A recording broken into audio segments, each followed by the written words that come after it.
তো ভগবানের পথে বা ধর্মের পথে এগিয়ে চলার জন্য আমাদের কিছু নিয়ম বা নীতি অনুসরণ করতে হবে। যেমন তেমন ভাবে আমাদের দিন কাটালে হবে না। প্রতিটা দিন একটা করে দিন আমাদের জীবন থেকে চলে যাচ্ছে। তাই ভগবানের কাছে পৌঁছানোর জন্য, তার জন্য যে কর্ম আমাদের করা দরকার, তার সময় কিন্তু আস্তে আস্তে কমে যাচ্ছে। তাই কখনো আমরা ভগবানের পথে এগিয়ে যাবার জন্য সাধন ভজন যে শুরু করব, তার সেক্ষেত্রে কাল কথাটি আমরা বলবো না, যে আমরা কাল থেকে শুরু করব, এই কথা আমরা কোনোদিন বলবো না। কারণ কাল একবার বললে সেই কাল আর কখনো আসে না। যা করব আজই করব, এখনই করব, এখনই শুরু করব, এখন থেকেই শুরু করব ভগবানের কাছে পৌঁছানোর যাত্রা। যে যাত্রা কিন্তু খুব সহজ হবে না। এই ভগবানের কাছে পৌঁছানোর যাত্রা, ভগবানের চরণ আশ্রয় করার যাত্রা, আমাদের যে গন্তব্যস্থল সেখানে পৌঁছানোর যাত্রা কিন্তু সহজ না। কারণ আমরা ইতিহাস ঘেঁটে দেখেছি যে আমাদের মহাজনরা, পরম পণ্ডিত মহাজনেরা, যারা সাধু বাবারা, তাদের জীবন কিন্তু অত্যন্ত কষ্টের মধ্যে দিয়ে গেছে, তবেই তারা সে ভগবানের চরণ আশ্রয় করতে পেরেছেন, চরণে পৌঁছাতে পেরেছেন। তাই আমরা কাল কখনো বলবো না, যা করব আজই শুরু করে দেব। আর এই বাধা বিপত্তি তো আসতেই থাকবে। যার জীবনে যত বেশি বাধা, আমার গুরুদেব বলেন, যার জীবনে যত বেশি বাধা, তার ততই ভক্তিপথে এগিয়ে যাওয়ার মানে তাড়াতাড়ি সে এগিয়ে যেতে পারবে ভক্তিপথে। যার জীবনে যতই বাধা, ততই তার বেশি ভগবানকে মনে পড়বে, ভগবানের করুণা সে লাভ করবে। তো বিপত্তি বাধা যতই আসুক না কেন, আমরা ভগবানের প্রতি বিশ্বাস কিন্তু হারাবো না। একদম ভগবানের প্রতি বিশ্বাস হারা চলবে না। যত কঠিন, যত খারাপ পরিস্থিতি জীবনে আসুক না কেন, ভগবান আমাদের ঠিক রক্ষা করবেন, ভক্তিপথ থেকে আমাদের বিচ্ছিন্ন হতে দেবেন না। কখনোই ভগবান তার ভক্তকে তার থেকে দূরে করবেন না। কিছু সময় যদিও করে দেন দূরে পরীক্ষা নেবার জন্য, কিন্তু ভগবান ঠিক তাকে রক্ষা করবেন, ঠিক তার কাছেই রেখে দেবেন, ভক্তিপথ থেকে আমাদের বিচ্ছিন্ন হতে দেবেন না। এই বিশ্বাস আমাদের ভগবানের প্রতি রাখতে হবে, ভগবানের প্রতি প্রচন্ড বিশ্বাস রাখতে হবে। এই বিশ্বাসই আমাদের ভগবানকে লাভ করতে সাহায্য করবে।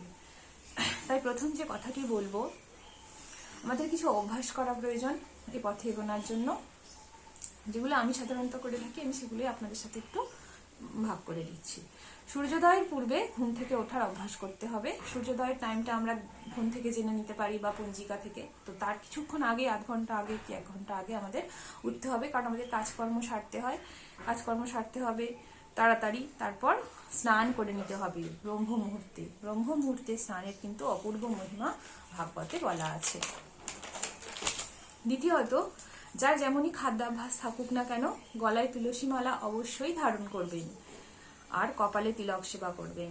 তুলসী মালা পরিধান করে স্নান করলে গঙ্গা স্নানের ফল পাওয়া যায়, শরীর মন সুস্থ থাকে।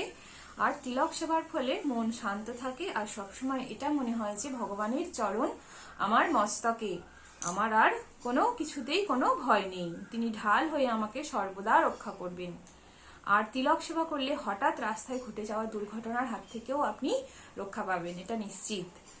আর আমরা যে সনাতনী হিন্দু, বহু পুণ্য ফলে, বহু ভাগ্যের ফলে আমরা সনাতনী হিন্দু ধর্মের হয়ে জন্মেছি, অন্য কোনো ধর্মের নয়। আরো কত কত ধর্ম আছে, আমরা অন্য কোনো ধর্মের নয়, আমরা সনাতনী হিন্দু। তো এইটা প্রমাণ হবে যখন আমাদের গলায় তুলসী মালা এবং তিলক থাকবে। তো এই দুটো জিনিস আমাদের অবশ্যই করণীয়, তিলক সেবা করা এবং তুলসী মালা ধারণ করা। তৃতীয়ত, স্নান তিলক সেবার পর বাড়ির মন্দিরের যে বিগ্রহ, তার পূজাপাঠ সেরে দিতে হবে। তারপর দিনের শুরুতে সেই প্রসাদ সেবা করে ভগবানকে, যেটা আমরা নিবেদন করলাম, ভোগ লাগালাম, সকালবেলা গোপালকে মিশ্রি, মাখন ইত্যাদি যে ভোগ লাগানো হয়, সেটা একটু প্রসাদটা মুখে সেবন করে আমরা দিনটা শুরু করতে পারি। এতে কিন্তু খুব ভালো দিনটা যায়। এবং সারা দিন যাই কাজ আপনি করুন না কেন, মনে মনে সব সময় হরে কৃষ্ণ মহামন্ত্র কীর্তন করবেন। এই মহামন্ত্র সব সময় করা যায়, সর্বদাই, যে কোনো পরিস্থিতিতে, যে কোনো সময়ে, যে কোনো জায়গায়, সর্বদাই মনে মনে হরে কৃষ্ণ মহামন্ত্র কীর্তন করা যায়। তো এটা সব সময় করবেন, ধীরে ধীরে এটি অভ্যাসে পরিণত হবে আর আপনার পরম মঙ্গল হয়ে যাবে। আর শেষে যেটি বলবো সেটি হলো, মনুষ্য দেহের যে 6টি রিপু, ষড়রিপু, 6টি দোষ, ষড়রিপু অর্থে, ষড় অর্থে 6, রিপু অর্থে দোষ। তো এই ষড়রিপুগুলি কি কি, যেগুলি আমাদের ভগবানের পথে এগিয়ে যাওয়ার জন্য বাধা হয়ে দাঁড়ায়।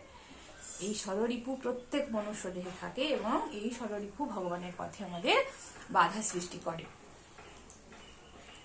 তো এই ষড়রিপুগুলি হলো কাম, ক্রোধ, লোভ, মোহ, মদ, মাৎসর্য। তো এই ষড়রিপুগুলি ঈশ্বর সাধনার পথে আমাদের বাধা হয়ে দাঁড়ায়। তাই যদিও এগুলিকে ত্যাগ করা খুবই কঠিন, তাই এগুলিকে থেকে আমাদের নিজেদের দূরে রাখতে হবে। কাম, প্রথম কাম। কাম অর্থে হলো কামনা।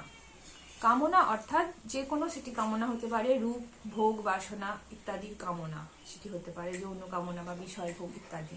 তো সেই কামনা থেকে আমাদের দূরে থাকতে হবে। দ্বিতীয়ত হচ্ছে ক্রোধ। ক্রোধ অর্থাৎ কামনা বাসনার প্রাপ্তিতে যখন বাধা সৃষ্টি হয়, কামনা বাসনার প্রাপ্তিতে যখন বাধা সৃষ্টি হয় তখন জন্ম নেয় ক্রোধ। তো ক্রোধ শব্দের অর্থ হলো রাগ বা বিদ্বেষ। তো কামনাকে যদি আমরা দূরে করতে পারি তো স্বাভাবিকভাবেই ক্রোধও দূরে যেতে পারে। তৃতীয় যেটা হলো সেটা হলো লোভ। লোভ শব্দের অর্থ হলো লালসা, অর্থাৎ ধন সম্পদ, বাড়ি, গাড়ি, নারী ইত্যাদি পেতে যে প্রবল লালসা, তাকেই বলা হয় লোভ। লোভ সংবরণ করতে হবে, থেকে আমাদের দূরে যেতে হবে। চতুর্থ রিপুটি হলো মোহ। মোহ শব্দের অর্থ হলো মায়া বা বিভ্রম বা অজ্ঞান, অর্থাৎ তোরা যে যা বলিস ভাই, আমার সোনার হরিণ চাই, আমি যেটা চাই আমাকে সেটা পেতেই হবে, এই যে একটা ভাবনা।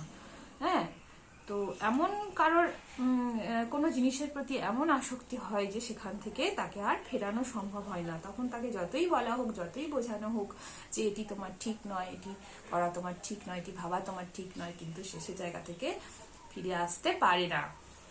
তো এটাকেই বলা হয় মোহ। এই মোহ আমাদের ভক্তিপথে বাধা স্বরূপ। পঞ্চমটি হলো মদ। মদ শব্দের অর্থ হলো অহংকার, আমিত্ব বা গর্ব। এই যে আমরা বাড়ি, আমার গাড়ি, আমার ছেলে, আমার ইত্যাদি ইত্যাদি বলি, সবকিছুই আমার আমার, তো এটি হলো মদ রিপুর অন্তর্গত।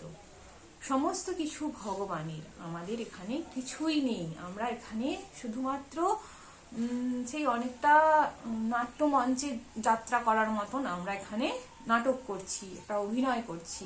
এখানে আমাদের বলতে এখানে কিছুই নেই।